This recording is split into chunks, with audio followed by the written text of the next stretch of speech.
This book is for you, Ashton. It's called Dragon's Breath.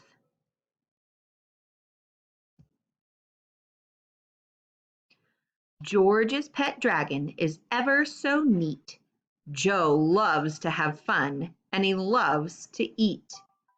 The two get on well whenever they play, but problems arise at the end of the day.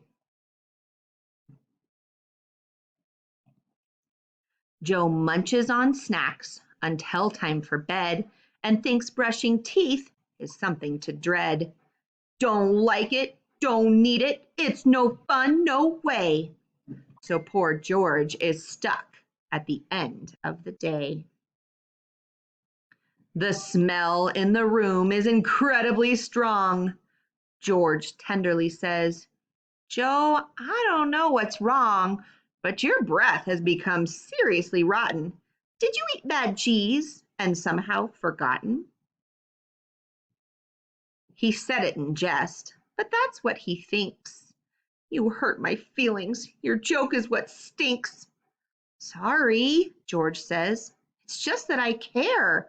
When Mom tucks us in, I don't want her scared. Joe doesn't believe that his teeth should be clean till a day later when they start turning green.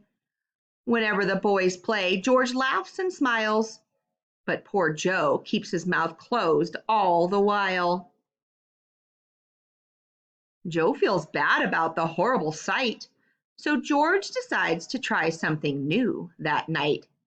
He wants to show Joe that brushing is fun. To succeed, Joe has to win the competition. Joe loves to compete, so he's sure to try. George feels a bit bad that he has to be sly, but he knows Joe's unhappy. The smell is so bad. Joe's taken the house smelliest title from Dad. That night, George turns bedtime into a race. The first to clean his teeth and wash his face will choose bedtime stories for the whole week. Joe is excited, but too embarrassed to speak. The race starts, and George makes sure not to win.